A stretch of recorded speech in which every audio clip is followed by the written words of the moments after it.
Greetings, one and all. This is the Simstress, and welcome to a brand new video that has absolutely nothing to do with my signature character, the Simstress. This is my new Alice in Wonderland themed Let's Play, and this is the house that I kind of commandeered a house from Willow Creek and did a renovation and turned it into an Alice in Wonderland-esque house. I have been obsessed with Alice, everything Alice, since I was about 3 years old. I've got giant banker's cabinets filled with books and movies and t-shirts and purses and mugs and keychains, everything Alice my entire life. And of course I've got every edition of every book you can imagine. All of that has been my thing for the longest time. So I finally decided that there are other people who love Alice, and this might be an interesting Let's Play to do in addition to the Simstress Let's Play.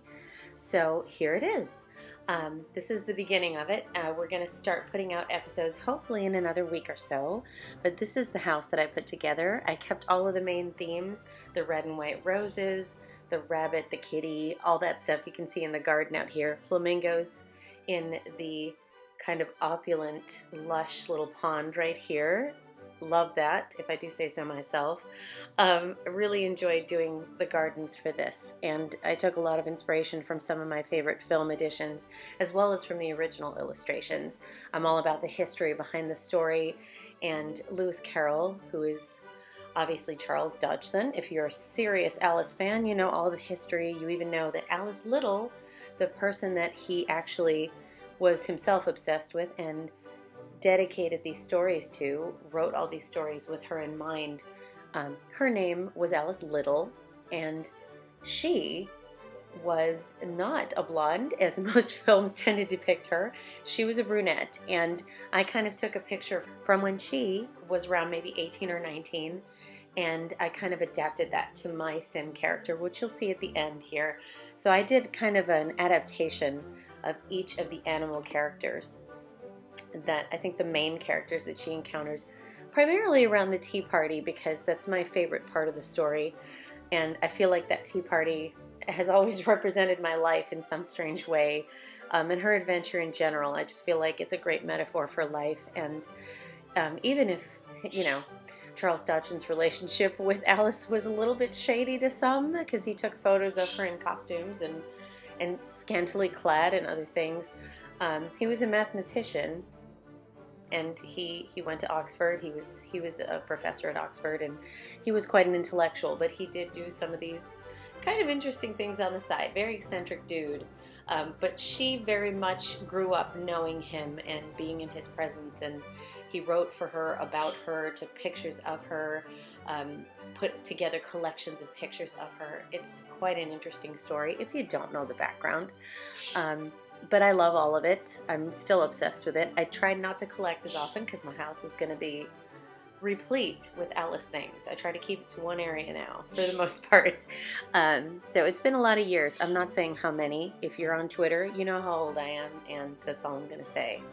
So anyway, we are going to start playing with the characters. I've had a little bit of time to have them get to know each other. I tried to give them all personality traits that were very fitting to the actual original characters in Alice in Wonderland.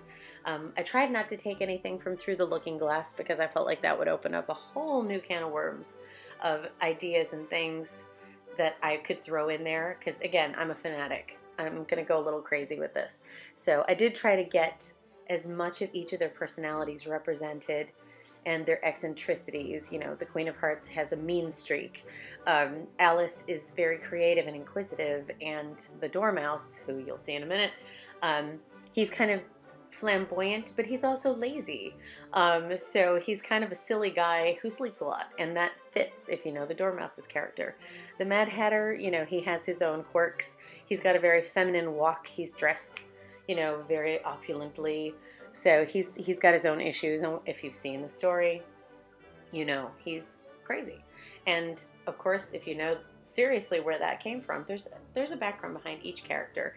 The Mad Hatter's background was that he was an actual hatter, and back in the day they used mercury. to make their hats. And over time, it would seep into their bodies, into their organs, and they would start to go a little bit cuckoo. So that's kind of where that character originated for Lewis Carroll. So enough about him. I could talk for hours, and in fact, I have in the past. Here is the cast.